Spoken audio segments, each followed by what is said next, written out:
Okay, this was meant to be like a whole, like, scripted video, and I tried to record it that way, but I feel like it's better to just mark this as a tonal conversation, if that makes any sense. We're going to be talking about letting go. I was about to say word loneliness there, don't know why, but we're going to be talking about letting go.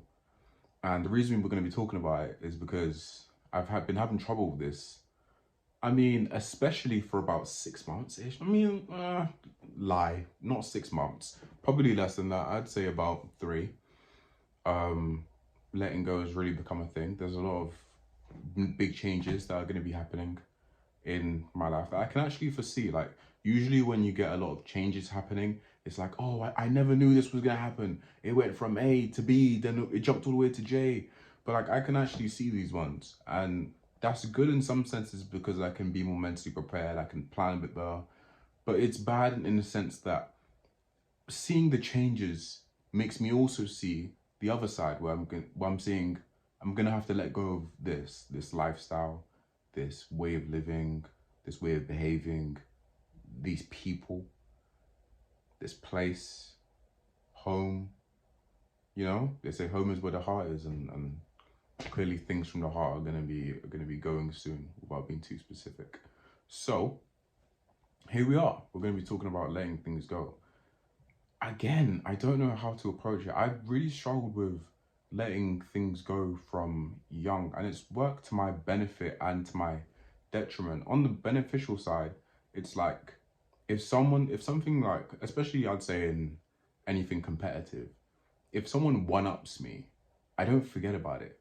Like if they one-up me, like I say in the gym or, on the field or in the classroom, I don't forget about it. And in fact, I seek to come back and rise up, which is good. Like, which is good. We all want to be better.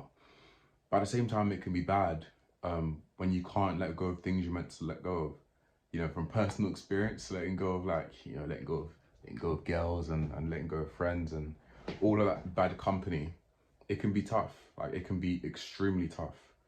And there's a big sense of, well, there's a large looming sense of loneliness when you want to let go of something and you can't. That's one of the reasons people can't let go of their exes, because they're scared of being alone. Most people that stay in terrible relationships or jump from relationship to relationship to relationship, it's because they can't be alone. And I guess you could say that I don't really suffer with that because I'm more of a solitude-esque person or stoic. I don't know where you would describe me or where you put me in like a type of category. But I know I can speak for myself and a lot of people when I say letting go is hard. And I think it takes a certain type of skill to be able to build a bond, a real bond, a genuine bond with something or someone. And when the time comes, be able to think logically, practically, and go, you know what, I know this is going to hurt, but in the long run, this needs to happen. And I need to be prepared for this. But it's not going, it's not going the best. I don't know. I don't know this, I don't know that, I don't know this, I don't know that. What do I know? What do I know? I know that I'm gonna have to let go of things in the future. I know that I'm prepared for it, but whether I'm prepared for it or I'm not prepared for it, I don't want to do it. And that's the crux of this whole thing. No, like it's not that this conversation. Now that I think about it, is not about me letting go of anything because I'm not the person to huffle complain or, you know, take things on that I can't let go. But at the same time, it doesn't mean that letting go is any easier than it should be or any easier than it is. It's still a hard process. I'm just almost, I'm dragging myself through it with a stone face, but I'm feeling it, I'm feeling it. And it's a call to do what's right. And I know, see, we got there in the end. I know that letting things go is better for the future, but now it hurts. And it's hard to do things that hurt. I think that's one of the reasons why we always go and seek other people's help. Because doing things that hurt, right, it can be tough. It can be tough. It can be tough to say, you know what, like instead of going to university, I'm gonna do something else. I'm gonna go the untraditional route. It can be tough to say, hey man, these are all of my friends here, but I know my friends aren't good for me. So I'm going to have to leave them, be lonely for a bit, and try and make new friends. It can be tough. It can be tough to say that I'm living paycheck to paycheck, right? It can be tough to say I'm living paycheck to paycheck, but I do need to leave my job because I need to find something better. And I can't find something better in that environment right now. So yeah, letting go is tough. And I've struggled with letting go for a long time. I would say when I was younger, I was more of the clingy type. I more so avoided it. Not just because okay, hear me out. We always like say like you shouldn't let things go. Like everyone memed the heck out of Michael Jordan saying, "Whoa," and I took that personally. And I did as well. But it's like, wow, we all do. We all take everything personally. People say things and do things to us and we take it personally all the time. Every microaggression is just something we've taken personally. Passive aggressiveness, things you take personally. All these small things that make you like and dislike people, things that other people may not notice. So when someone makes a facial expression at you, or they look in your direction, or or they just blink twice. I know my guys have seen it when when you've seen a woman and she blinked twice at you, you think, oh, she loved me. But yeah, we take things personally all the time. And because we love to take so many things personally, it can be hard to let things go. And I think we need to start training ourselves to go, you know what? I need to act for the good of the future, not for now.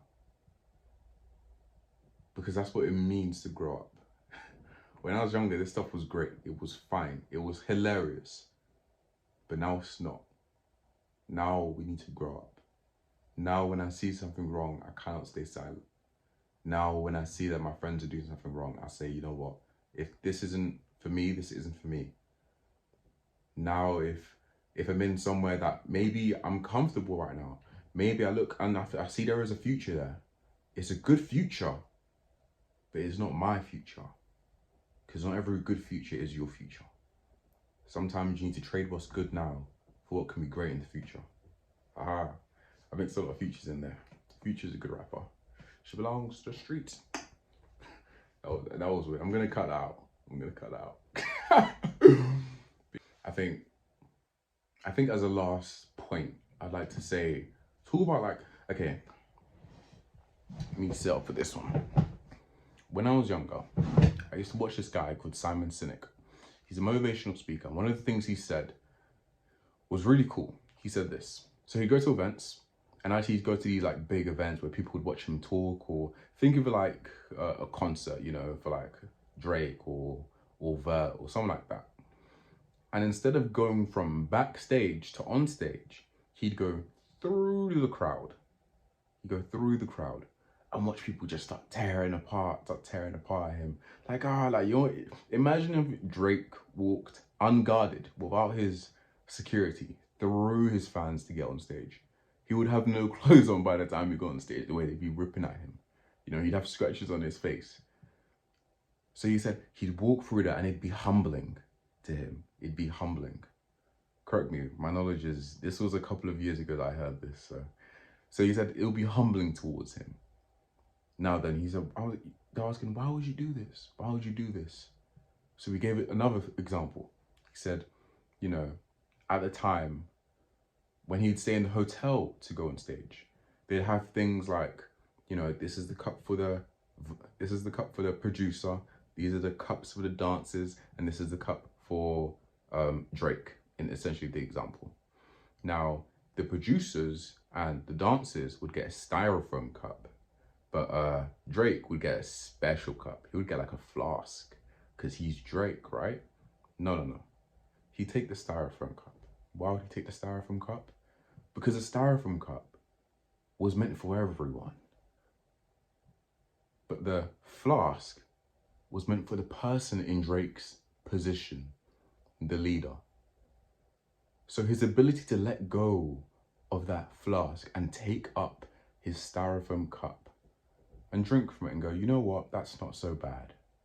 And I don't think letting go was the message he was trying to get out. I think the message he was trying to get out was, you know, sometimes we need to ditch who we are right now in order to be part of something different, to be part of something better. And this video may not have helped anyone. It may have helped so many people, but one thing's for sure, I've gotten something off my chest, because man, oh man, has it been hard. It's been hard to let go. It's been hard to say goodbye to so many people so quickly. It's been hard to uninvest myself in things that what I thought I dedicated my life to. But one thing is for sure, is that I'm not going to hold on to that flask. I'm gonna let it go and take up my styrofoam cup, like I think you should too. Do not be afraid to let things go. Do not be afraid to say, you know what, this isn't for me anymore. And I know it's gonna be tough, but I think searching, not knowing there is an alternative, but searching for that alternative is a lot better than holding on to this flask that one day it might turn into the gold it once was. You know? Just my opinion. Also my opinion. Hey guys, let me know what's going on with the hair.